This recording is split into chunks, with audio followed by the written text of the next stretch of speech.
கெட்டவங்கெல்லாம் வாழ்க்கையில் செழிப்பாகிட்டே போகிறாங்களே, நான் நல்லவளா இருந்தும் படிப்பு வேலை மேரேஜ்னு எதுலேயும் என்ன முடிவெடுக்கிறதும் கூட தெரியாமல் இருக்கேனேன்னு கன்ஃபியூஸாக இருக்கிற உங்ககிட்ட தான் கர்த்தர் சொல்கிறாரு, நம்பிக்கையோட உன் வழியை எனக்கு ஒப்புக்கொடு, நானே காரியத்தை வாய்க்கச் செய்வேன் என்று.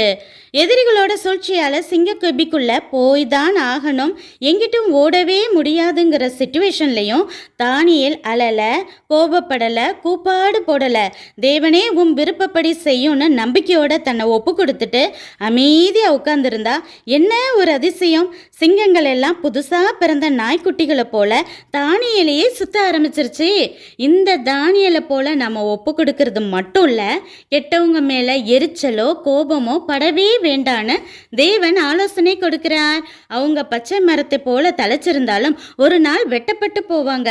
கெட்டவங்க சம்பந்தமான எதையும் பார்க்காம யோசிக்காம இருந்தாலே போதும், மோஸ்ட்லி கோபம் குறைஞ்சிடும். நம்ம இருதயத்தில் உள்ள கோபம் எரிச்சலே நாம போக வேண்டிய பாதையில தடையை ஏற்படுத்தாதபடி அதை இன்றே தூக்கி எறிவோம்.